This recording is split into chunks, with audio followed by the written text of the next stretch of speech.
Hey guys, welcome back to Fast Fix. In this video, we're going to show you how you can freeze frame in Capcut PC. First of all, just need to import a video here. So click on this import and select the video that we want to use.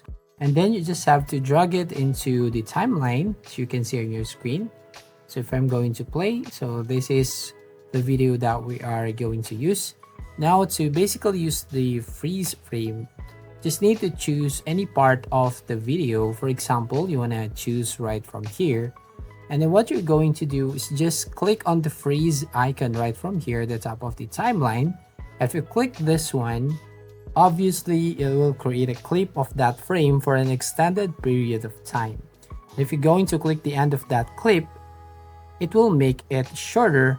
Here you have a shorter freeze frame, or if you want to make it longer, so you have a longer freeze frame. Now if you're going to play this video right here, it will show you that it will going to freeze in this frame right here. So another way here to use the freeze is to leave one of your frozen clones behind.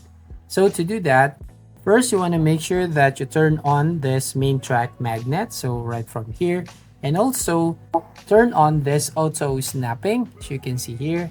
Now just need to select a part of the video that you want to freeze frame. So for example, if you're going to select, for example, right over here. Now what you're going to do here, just click on the freeze button. And here, as you can see the freeze frame. Now you want to move the frame to the video track above your current one. So right from here. So make sure to align with the playhead.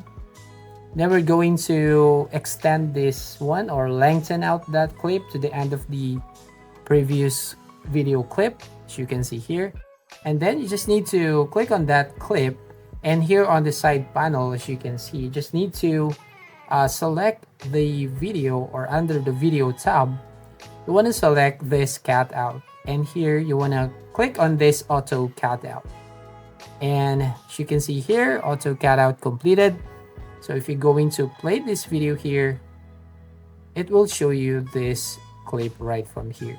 So there you go. Now let's add another keyframe. So we're going to choose right from here, and then again click on the freeze, and it will make this one. And then we'll need to move the frame above this timeline, and we'll just lengthen out that clip at the end of the previous video clip. And then again select this auto cutout, and once the auto cutout completed, here you want to play this video, and here is the final result. So yeah, that's how you basically freeze frame in Capcut PC. So if you find this video helpful, please consider to like and subscribe to the channel, and don't forget to hit the notification bell to notify you on the next video.